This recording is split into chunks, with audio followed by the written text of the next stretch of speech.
Hello viewers, welcome back to our series of lectures on the topic absorption spectra. In this we are talking about UV visible spectroscopy.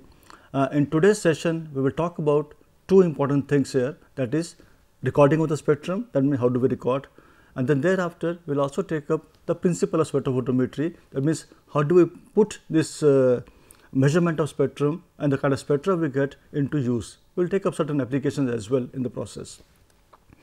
The session is planned as follows. To begin with, we will try to review what we did in the previous sessions. Thereafter, we will see that how do we record a UV visible spectrum. In this context, we will talk about the principle of a spectrophotometer, that means what is the basis on which this machine works.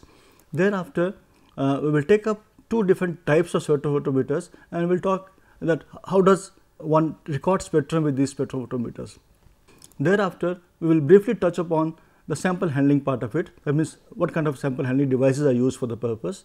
Then we will talk about the principle of UV visible spectrophotometry, wherein we talk about two important laws, that is Beer's law and the Lambert's law, and then lastly we will take up a few applications of UV visible spectrophotometry. Having done all this, we will try to sum up what we do in today's session. Let us make a beginning by reviewing what we did in the previous sessions. In the previous sessions, we defined spectroscopy and outlined its significance. Thereafter, we explained the origin of UV visible spectrum. Having done that, we moved on to describing a UV visible spectrum and explained its characteristics in detail, wherein we talked about the position, intensity and width and things like that. Thereafter, we discussed the factors which affect UV visible spectrum. This we took up in very much details, because essentially that's a crux of UV visible spectroscopy, wherein we see that how do different factors affect energy level diagram or the energies of the molecular orbitals involved in the transitions there. And then thereafter we explained the concept of color and also related it to the concept of conjugation in the molecules, which actually came in the context of a factor in the context of UV visible spectrum there. Okay, now let us now take up how do we record a spectrum, because by now we know that that a spectrum is coming as a consequence of the interaction of radiation in the UV visible range with the material. Now, how do we record such a spectrum there? Let us see that. To record such a spectrum, we need an instrument called as a spectrophotometer. Now, in the spectrophotometer, this actually gives you a brief outline, a schematic representation of a sample spectrophotometer here. There are certain essential components in a spectrophotometer. Let us quickly talk about this. Firstly, to make any measurement of a spectrum, we need to have some kind of a radiation source, which for UV visible typically happens to be a deuterium or a tungsten lamp. Deuterium lamp is used for the UV range and tungsten lamp is used for the visible range. Now, we have a source. From the source, radiations are coming. The source actually is a polychromatic source, that means lot of wavelengths are coming simultaneously from there. So, we cannot make all these radiations fall on the sample and then try to measure that, it is difficult. So, what is done is we use a device called as monochromator. As the name suggests, monochromator is a device which takes this polychromatic input and gives an output which is monochromatic. That means it gives me radiations of one single wavelength. It could be say 200, 201, 202 or whatever I want it to be. So, we can tune that. So, this device is called as a monochromator. Thereafter, that means you have a sample, there you have a source, radiations are coming which are polychromatic, pass through a monochromator, you get a monochromatic radiation, make that fall on a sample here. That means you have a cuvette which is typically a quartz cuvette wherein the sample is taken, then we make this radiation fall on this, and if the sample has some absorbing kind of a chromophore or something like that, some of the radiation will be absorbed and whatever comes out of it, that will be detected by the detector, which typically is taken as a PMT, is a photomultiplier tube, which essentially this radiation actually gets amplified in the process, and then thereafter this detected signal is sent to an output device which gives out some kind of a spectral output. All these things can be manipulated there. The basic premise here is we need to know that there are 5 different components which are a must for any spectrophotometer to be put into use. Okay. Now, when we make use of these, because this is just a kind of schematic representation here of essential components, but typically when we use spectrophotometers, there are 2 types available there. One is called as a single beam spectrophotometer and second is a double beam spectrophotometer. Let us look at these two devices. The first one is single beam spectrophotometer. That is how it goes.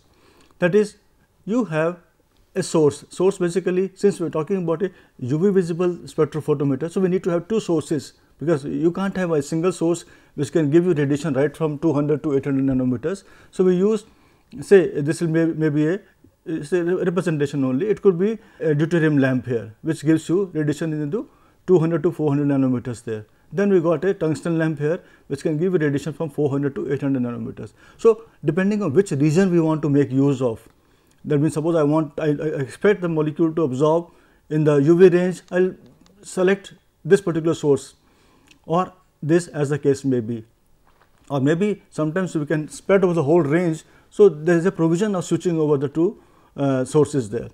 Okay. Now, what we do is the radiation from this source, either this one or this one, UV or the visible source, they fall on a mirror here. From the mirror they get reflected and come onto the monochromator here, and then thereafter the monochromator, this comes out, a monochromatic radiation is coming. This is made to fall on a reference compartment here. Let us understand this. Typically, when we make a measurement of a UV visible spectrum, what we do is, normally either it is a gaseous material, or more often than not it is a solution phase. By and large it is solution phase. So, what we do is, we make a solution of the compound we want to measure. So, that solution is taken into some kind of a cuvette, as I mentioned, a quartz cell there. Now, when this radiation is coming, suppose this is my quartz cell which contains my sample here, this is monochromatic radiation which is coming. Okay. When it comes and hits it here, so the molecules which come in the path here, they absorb this radiation and the radiation is coming out, whatever is not absorbed, that will be detected here. But this sample here I am choosing here, the solution I have taken, that contains two different kinds of moieties, or maybe more than two.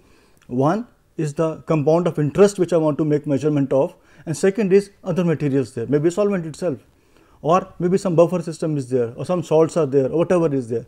So, I do not want to know, I do not want to measure that, I want only my compound's UV spectrum to be recorded there. So, what do we do is, we start with taking the reference first. That means, I just take this reference basically is the same cuvette which contains everything, but the compound I want to make measurements of. So, this is basically so called the solvent of the system. Then I make this radiation pass through this and then see how much is it absorbed here. Okay. So, and this actually is done over a whole range. What does it mean is this, like we have seen number of spectra so far. So, we find that the spectra will be something like this. That means, we start from about 200 nanometers say to 300 nanometers or 200 to 700, whatever the range may be. How do we go about it? How do we go about it is like this. You have a sample here. There is a source which is polychromatic, you use a monochromator here, and then you have some kind of a tuning device. That tuning, suppose I want to run a spectrum for a given molecule, say from 200 to 350 nanometers. How do I go? What do I do is, I take my sample here in the cuvette, then this is my source, I tune my monochromator, which can be done all automatically, our computers can control that. The only thing is I am talking about the concept part of it. I instruct my machine to give me radiations starting from 200 nanometers to 350 nanometers. I can pre-decide that. Then what happens? This monochromator gradually tunes itself, gives me radiation of 200 nanometers first.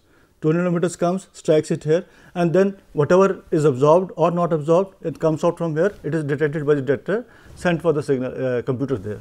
Then 201 comes, 202, 3, 4, 5. So, we start from 200 and then you can choose what is the step length over there. I mean, if you want to units of 1 or 2 centimeter or whatever, 2 nanometers or whatever, you can choose that. So, when the whole range passes through, so for every wavelength this measurement is made and then stored into a machine, the computer over there, memory. Then once you have done the reference there, thereafter what you do is you bring the sample here. Now, this contains the reference, that means the blank, so to say, and also the compound of interest to me. I repeat the whole process all over again. Then either manually or with the help of a machine, we can subtract the spectrum of the reference from that of the sample or the solution here and get the spectrum of the compound I want to make measurement of. This is a little tedious process, and this process can be kind of simplified by using a second kind of a spectrophotometer called as a double beam spectrophotometer. Basically means the same, but slight variation is there, less silly. So, what do we have? We have similar situation as before. We have source here, UV visible sources are there, radiation is coming, falling on the monochromator. You have an additional device here. This is called as a beam splitter. What happens is, when the monochromatic radiation comes from here, this is split into two parts there, two equivalent parts there. So, one of them falls through a mirror onto the reference, and one of them falls onto through another mirror onto the sample compartment. That means, we are simultaneously measuring the sample as well as the reference compound there. And then the two photochromators there, that means there are two detectors over there, which could be PMT or whatever, and then whatever the difference of the signals comes here, that is amplified and sent for the output device. From there, what you get the spectrum there. So, this is a much convenient proposition. So, since it's not, there are not two beams there, only thing is we are taking a single beam, a single monochromatic radiation, splitting into two parts there. That is why it is called as a double beam spectrophotometer. Everything else, as I just mentioned, remains the same. That means, we have the same instruction there, start from a given wavelength, go to another wavelength, and then steps you can define there. So, everything happens the same way as I have mentioned earlier in the context of a single beam spectrophotometer. Okay. So, that is as regards our measurement or making recording a spectrum. Let us move further and see that how do we, because this is a little important here, that how do we handle the sample here. Sample handling basically means that normally, as I mentioned earlier also, the spectrum is typically taken either in the vapor phase or in solution, most often in solution only.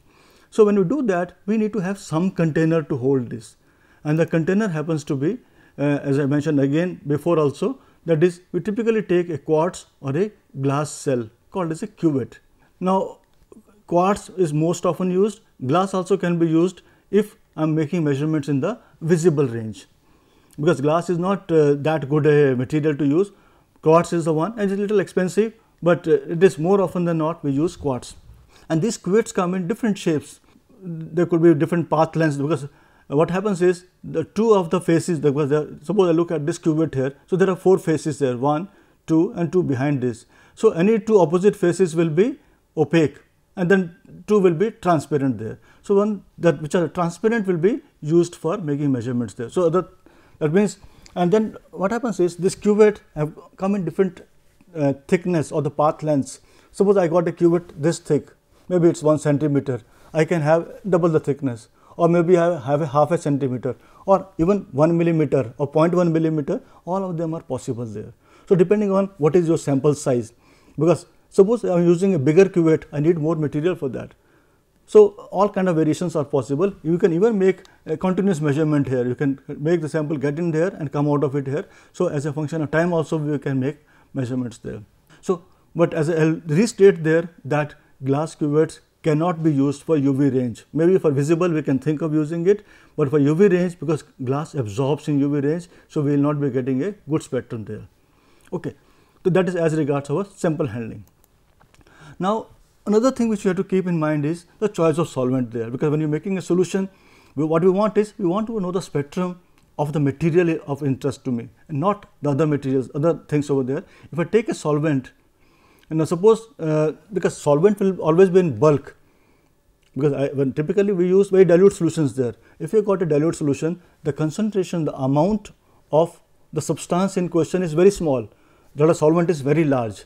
If solvent also absorbs in that particular range, then the absorption of solvent will be much larger than that of the sample there, then my signal will be masked totally. So, I will not be getting any meaningful signal. So, the first requirement is the solvent must be transparent within the wavelength range which we want to make measurements there. And second requirement is, which is typically done, is that we use UV or spectroscopy grade solvents there. Basically, these solvents are highly purified, so that there is no traces of any impurity which can absorb, because we want to have good out from the material. Thirdly, typically most often than not, routinely speaking, we use water as a solvent, because that is a very, very good solvent for variety of kind of materials there, or sometimes we use ethanol, which again has got a good cutoff, because all solvents, because we can get from any reference source there cutoff ranges. That means, you have different solvents, we know the cutoff ranges. That means, a given solvent will work only above this range, not below that. So, we have to choose an appropriate solvent for making measurements there. Okay, let us move further and let us see why now we know what is a spectrum. We have done that earlier. Now we know how to make a measurement of that. But how do I put to use? Let us understand this actually is called as spectrometry or spectrophotometry, UV visible spectrophotometry or spectrometry, both are equivalent terms used interchangeably. Let us understand the principle of this. The principle of this is as follows. Basically, as I have been just talking about, now suppose I take a monochromatic radiation, make it fall on a sample. Say this is my cuvette here which contains my sample here. I am making a monochromatic radiation coming and falling on that. When it falls on it, what is shown here is that part of it is absorbed, part might get reflected back, something is reflected, something is absorbed and something else is transmitted out there. So, basically our interest here in spectrophotometry or spectrometry is in terms of the relationship between the intensity of radiation which is falling on this, on the material, and what is coming out of it, because this difference is going to give me what is absorbed. Okay. So, that is what we need to understand, the relationship between, and this is given in terms of a very famous law which is used practically day in day out by any organic chemist which is using spectrophotometry, and that is called as a Beer-Lambert's law. This in fact actually is made up of two different laws there, and that is called as Boger or Lambert's law, which basically relates the light absorption and the thickness of the absorbing medium, and second is the Beer's law, which relates the light absorption and the concentration of the absorbing medium. These two put together actually give me what is called as a Beer-Lambert's law. Well, let us learn each one of them because they are important for us to make use of them. Okay. First, the Lambert's law. Lambert's law basically says the amount of monochromatic light which is absorbed by a substance is proportional to the intensity of the radiation. That is true in both the cases, and also the second thing is again very crucial here, that is the intensity of the transmitted light decreases exponentially when the thickness of the substance through which the light is passing increases linearly. What does it mean? What does it mean is this. Now, suppose let me take again the same example. I am having a cuvette, say of thickness of say 1 centimeter. Okay. I am having radiation, let me say the intensity happens to be 100 units. Let me make another assumption that this thickness is such, or the concentration of material is such that it decreases the intensity by say 10%. So, if it is 1 centimeter here, 100 is the intensity inside here, what is coming out will be, let me intensity is, the intensity of the incident light is 100 units, what comes out as a transmitted light is 90 units, 10% has been absorbed. Now, suppose I take double the thickness, now what will happen? Suppose again same radiation is coming, 100 units is coming. If I go by the common sense, I would expect, since the rate has doubled, I should expect 80 over here. It is not 80. What basically happens is, this is 100. So, it was there, it is 90 is coming here. So, on the second part of it, 90 is falling on that, and 10% of 90 is 9. So, what will come out of it will be 81. So, that is the meaning of exponential variation there. Okay. Now, if I look at from mathematically speaking, mathematically this can be expressed as follows, that is log of I naught by I. I naught is the intensity of the incident radiation, I is the transmitted radiation, that is given to be equal to, so K is the proportionality constant there, and then B happens to be the thickness of the absorbing medium, say it is 1, 2, 3 or whatever. So, since this K is a constant, 2.303 is a constant, we can put them together, make it as K prime B. So, log of I naught by I is equal to K prime B, that is my mathematical expression for the Lambert's law. So, thus I just mentioned that I naught and I represent the intensities of incident and the transmitted light passing through a slab of thickness B. Slab means basically my absorbing medium's thickness there. Okay. Let us take up the second law now, Beer's law.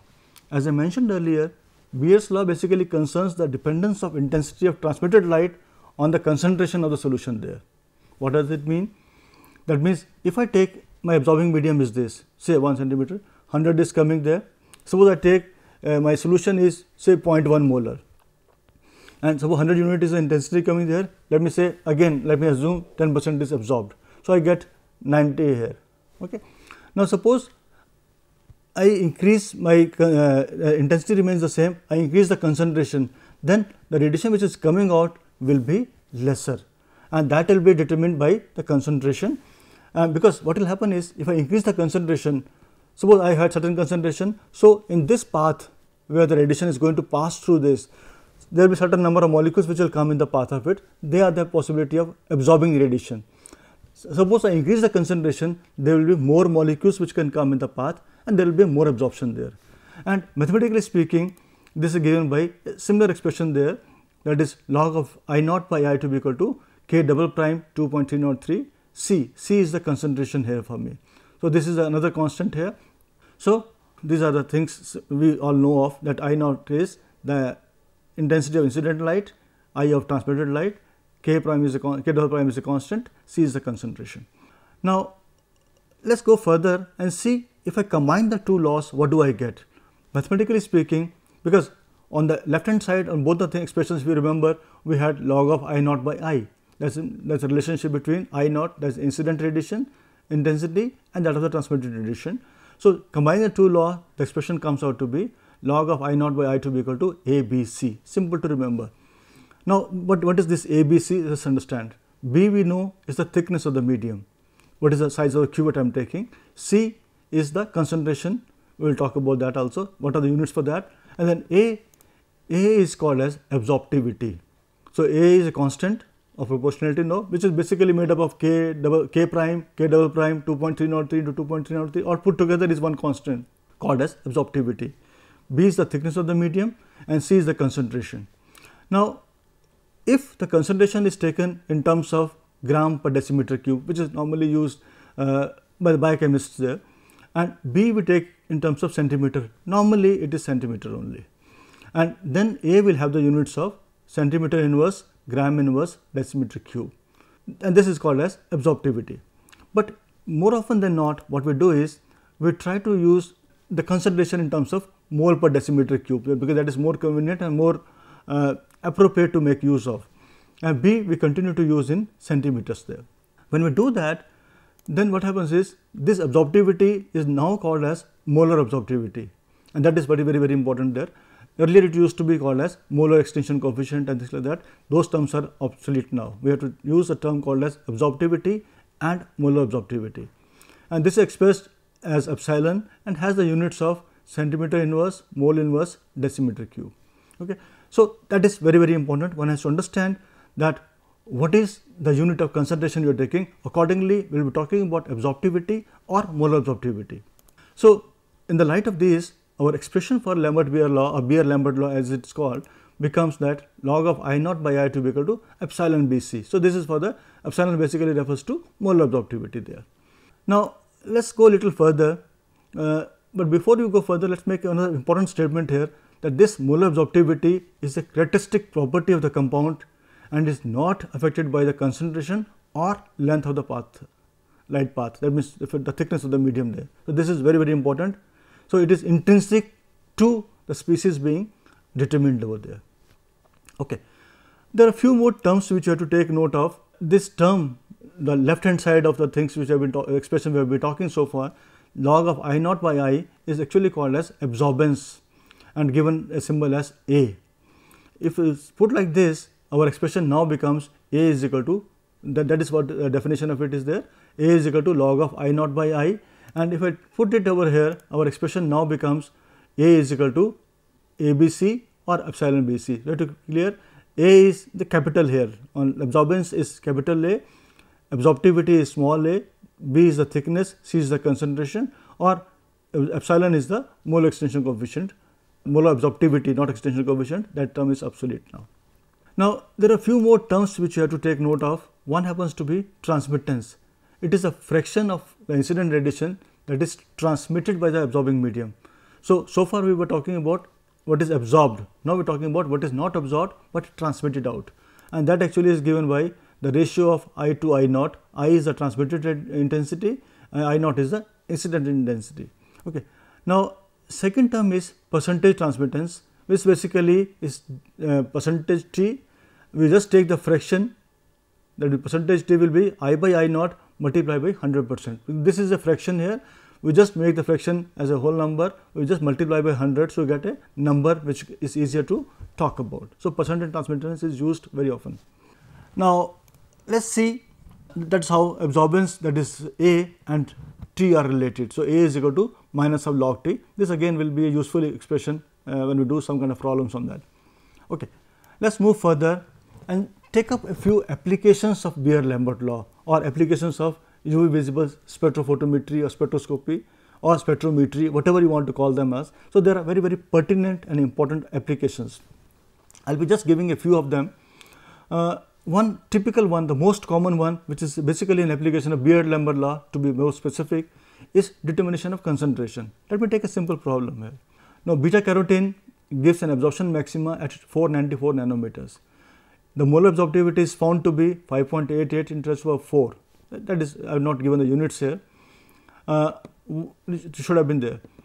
What concentration of beta carotene taken in 1 centimeter cuvette would give an absorbance of 0.9 at 494 nanometer.